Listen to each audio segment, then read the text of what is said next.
Hello student, कैसे हैं आप सब। उम्मीद है आप सब अच्छे होंगे। आईसीटी वर्चुअल क्लासरूम में आप सबका स्वागत है। मैं विकास। आज हम क्लास 7th का मैथ्स करेंगे बच्चों। चैप्टर जो हम करने वाले हैं उसका नाम है परिमाप और क्षेत्रफल, यानी पेरीमीटर एंड एरिया। तो इसी चैप्टर को हम आज कंटिन्यू करने वाले हैं। जो क्वेश्चंस हम कर रहे थे वो थे सर्कल पे बेस्ड, सर्कल के आधार पे हम क्वेश्चन कर रहे थे। तो सर्कल का आपको सरकमफेरेंस निकालना सीखा था आपने, क्षेत्रफल निकालना भी मैंने बताया था। तो बच्चों, सरकमफेरेंस निकालने के कुछ क्वेश्चंस आपने किए होंगे और आपको कुछ होमवर्क भी दिया था मैंने। उम्मीद है वो होमवर्क आपने किया होगा। चलिए चलते हैं स्मार्ट बोर्ड पे, देखते हैं। तो बच्चों, जैसा कि आप देख पा रहे हैं, चैप्टर है परिमाप और क्षेत्रफल। और इसमें एक बारी आप रिवाइज करेंगे, है ना, चीजें हम रिवाइज करेंगे। तो यहाँ पे देखिए, सबसे पहले आपको बिल्कुल सेंटर में एक सर्कल दिख रहा होगा, वृत्त बना हुआ दिख रहा होगा। उसमें देखिए कि एक छोटी लाइन है, उसके बीच में एक लंबी लाइन है ना।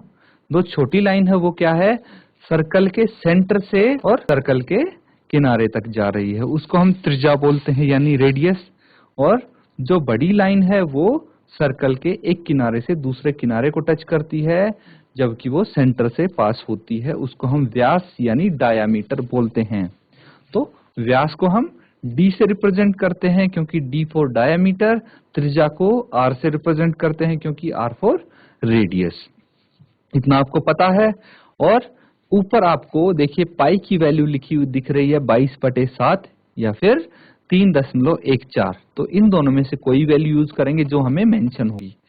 फिर एक चीज और है कि जो त्रिज्या होती है वो व्यास की आधी होती है ना, व्यास की आधी होती है, या फिर व्यास त्रिज्या का 2 गुना होता है। ये चीज भी आपको पता होनी चाहिए। और बच्चों, सरकमफेरेंस का सूत्र क्या होता है, 2πr, जबकि एरिया का सूत्र होगा πr²। तो ये चीजें हैं जो आपको यहाँ पे सीखनी जरूरी हैं। तो किसी ने अगर नोट डाउन नहीं किया हो, इसको बेसिक इंफॉर्मेशन है, इसको आप नोट डाउन कर लें, फिर हम क्वेश्चंस करेंगे। बच्चों, सभी ध्यान यहाँ देंगे बोर्ड की तरफ, ठीक है। आपस में कोई बात ना करे, सब स्क्रीन की तरफ देखेंगे और नोट डाउन कर लें इसको, ठीक है। बातें नहीं करनी है आपको आपस में। अगर आपने ये नोट डाउन कर रखा है तो हैंड रेज करो बच्चों, अपना हैंड रेज करना अगर आप सबने ये नोट डाउन कर लिया हो तो। जिसका भी नोट डाउन हो जाए अपना हैंड रेज करके बता दे ताकि हम अगली स्लाइड पे चल सकें। अब स्टूडेंट्स, यहां पे आपके सामने एक क्वेश्चन है जिसको होमवर्क में भी दिया गया था। तो क्या आप में से किसी ने किया है ये क्वेश्चन? अगर किसी ने क्वेश्चन ये किया है, आंसर बताइए मुझे। आप चैट के माध्यम से भेज सकते हैं या फिर आप अपना हैंड रेज करके भी बता सकते हैं। जिस किसी ने ये सॉल्व किया है, किसी को आंसर आता है तो बताइए मुझे, वरना आप यहाँ पे इसको सॉल्व कीजिए। क्वेश्चन है, सुधांशु 7 सेंटीमीटर त्रिज्या वाली एक वृत्ताकार तश्तरी को 2 बराबर भागों में विभाजित करता है। प्रत्येक अर्धवृत्ताकार तश्तरी का परिमाप ज्ञात कीजिए। यहाँ पे पाई आपको बोला है 22/7 यूज करने के लिए, और आपको क्या बोला गया है कि भाई एक वृत्ताकार तश्तरी है जिसकी त्रिज्या 7 सेंटीमीटर है, तो उसको 2 बराबर भागों में बांटा जाता है। मतलब क्या हो गया, वो अर्धवृत्ताकार हो गया, ठीक है। और अर्धवृत्ताकार का परिमाप क्या होता है, देखिए जो अर्धवृत्त की परिधि है वो निकालेंगे, प्लस उसमें क्या ऐड करना है, हमें व्यास ऐड करना है, क्योंकि ये भी इसका परिमाप में ही आएगा। तो ये चीज मैंने आपको बताई थी। इसको फटाफट सॉल्व करेंगे और आंसर निकालेंगे बच्चों आप, ठीक है। जिस किसी का भी आंसर आ जाए, आप अपना हैंड रेज करके या फिर चैट के माध्यम से आंसर बताएंगे।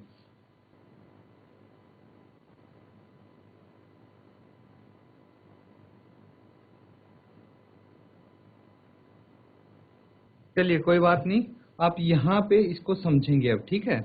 अगर आपको आपसे सॉल्व नहीं हो रहा तो कोई दिक्कत नहीं है, यहाँ पे आप समझेंगे तो आप सॉल्व कर पाएंगे इसको अच्छे से, इसलिए ध्यान पूर्वक समझें आप, ठीक है। तो त्रिज्या आपको पता है इसकी कितनी है, त्रिज्या 7 सेंटीमीटर है। अब आपको क्या करना है, अर्धवृत्ताकार की परिधि निकालनी है ना, अर्धवृत्ताकार की परिधि निकालनी है। तो कैसे निकालेंगे देखिए, सबसे पहले आपको ये पता होना चाहिए कि वृत्त की परिधि क्या होती है। वृत्त की परिधि क्या सूत्र होगा इसका?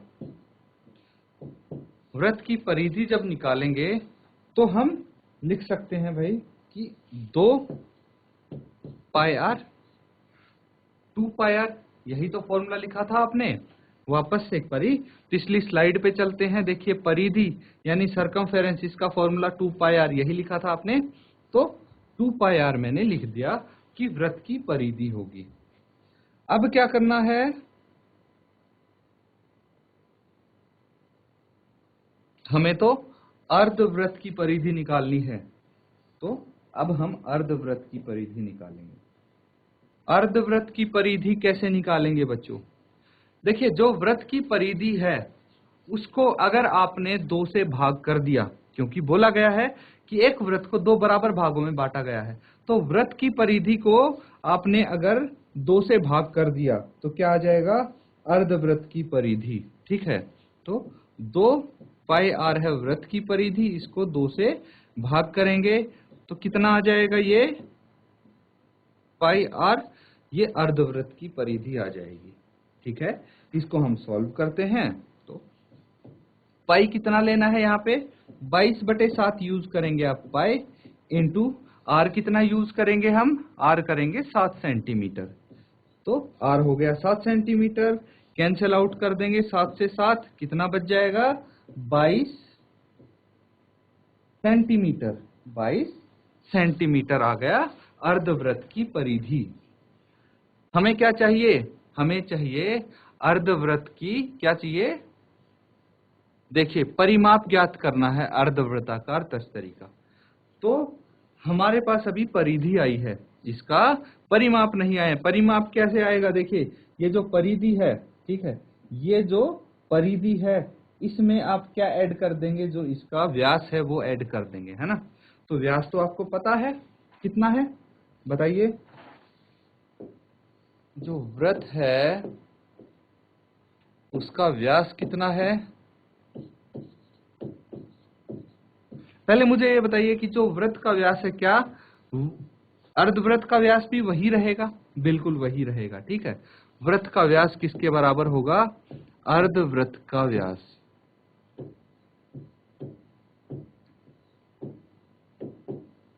ठीक है, अर्धवृत्त का व्यास, और ये बराबर होने वाला है किसके?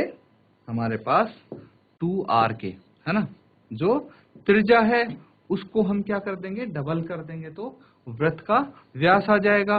2 इंटू त्रिज्या है आपके पास 7, तो ये आ गया 14 सेंटीमीटर, है ना। 14 सेंटीमीटर आ गया। अब आपको क्या करना है कि भाई प्रत्येक अर्धवृत्ताकार तस्तरी का परिमाप बताना है ना।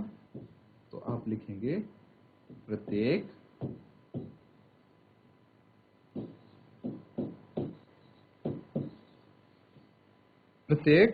अर्धवृत्ताकार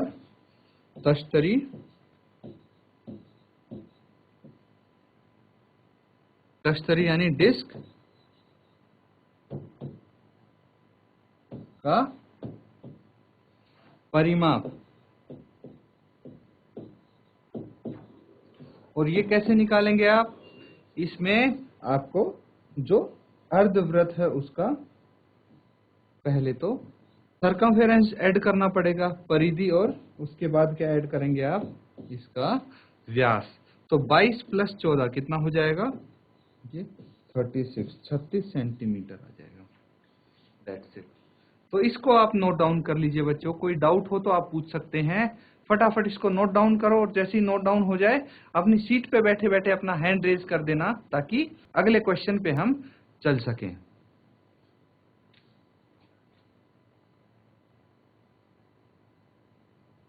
अब स्टूडेंट्स एक क्वेश्चन और था आपके लिए, ठीक है। तो ये आपको आकृति यहाँ पे दी गई थी, और इसका आपको क्या करना था? परिमाप ज्ञात करना था।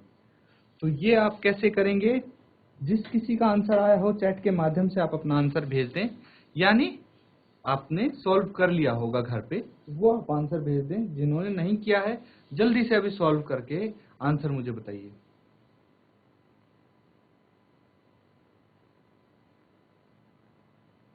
तो स्टूडेंट्स आपको क्या करना था, इसमें अर्धवृत्त की परिधि निकालेंगे, है ना, अर्धवृत्त की परिधि निकालेंगे।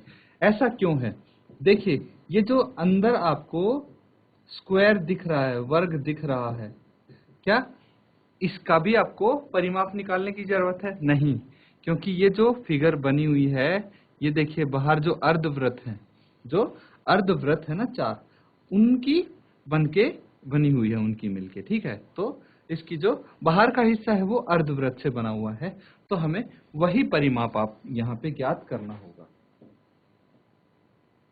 तो सबसे पहले यहाँ पे आपको क्या गिवन है ये देखिए, है ना। तो अर्धवृत्त का व्यास गिवन है आपको, है ना।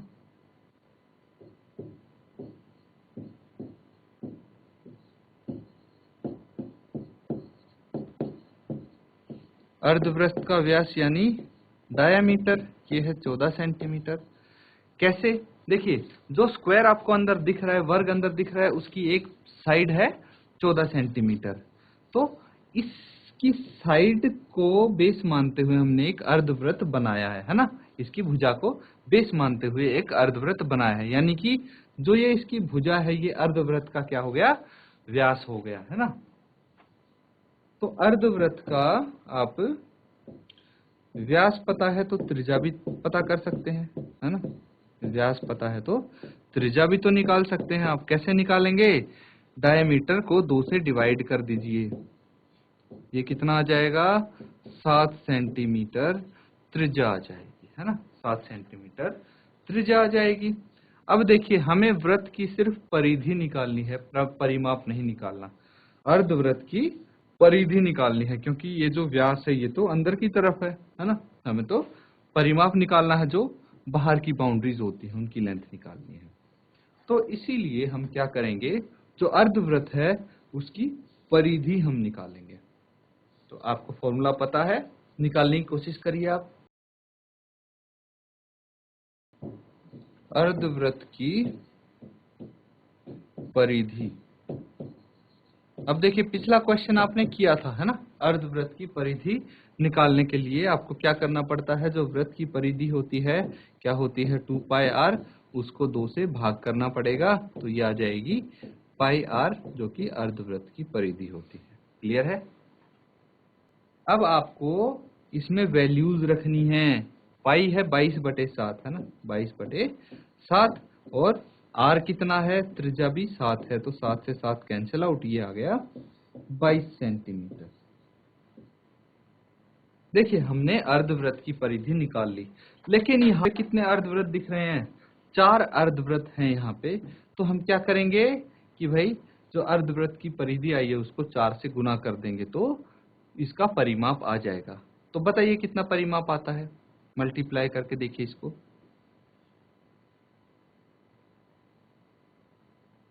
अब देखिए बच्चों, यहाँ पे आपको क्या करना है, प्रत्येक अर्धवृत्त की परिधि 22 है, तो दी गई आकृति का परिमाप आप कैसे निकालेंगे, है ना। अब ये पता लग गया आपको कि प्रत्येक अर्धवृत्त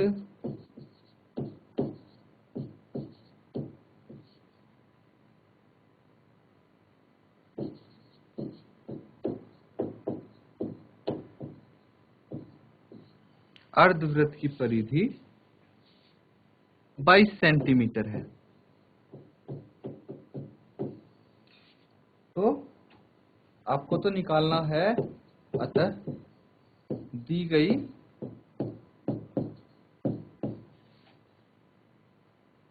आकृति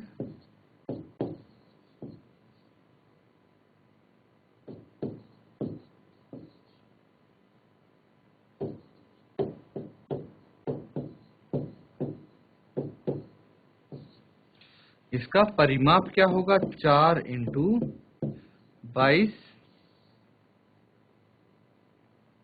और ये हो जाएगा 4 इंटू 22 सेंटीमीटर, और ये हो जाएगा कितना, 22 इंटू 4 कितना होता है, 88, तो 88 सेंटीमीटर। इसको आप नोट डाउन कर लीजिए। यहाँ पे आपका क्वेश्चन कंप्लीट होता है।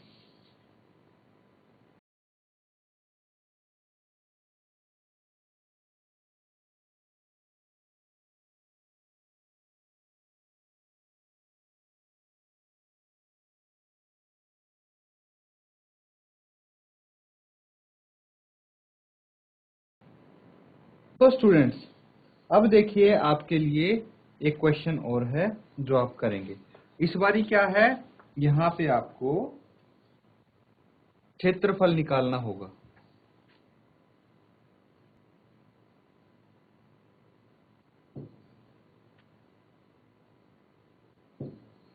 तीस सेंटीमीटर त्रिज्या वाले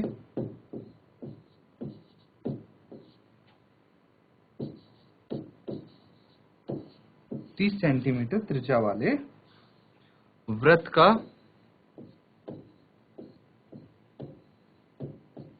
क्षेत्रफल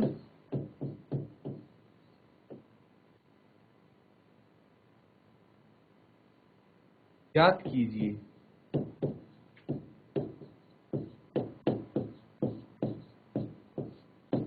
तो आपको इसका क्षेत्रफल ज्ञात करना है। तो सिंपल है, यहाँ पे अब एक हम वृत्त बनाएंगे। बोला गया है कि भाई जो इसकी त्रिज्या है वो 30 सेंटीमीटर है, ठीक है, त्रिज्या 30 सेंटीमीटर है इसकी। तो इसका क्षेत्रफल आप बताएंगे, है ना। तो यहाँ पे किस तरह से इसको सॉल्व करेंगे, एक बार आप खुद ट्राई कीजिए इसको। तो बच्चों यहाँ पे आप लिख सकते हैं कि भाई जो त्रिज्या है उसको हम r से भी डिनोट करते हैं और वो है 30 सेंटीमीटर। ठीक है, आपको क्या निकालना है, क्षेत्रफल निकालना है। तो डायरेक्ट आप क्षेत्रफल इसका निकाल सकते हैं। किस तरह से निकालेंगे देखिए,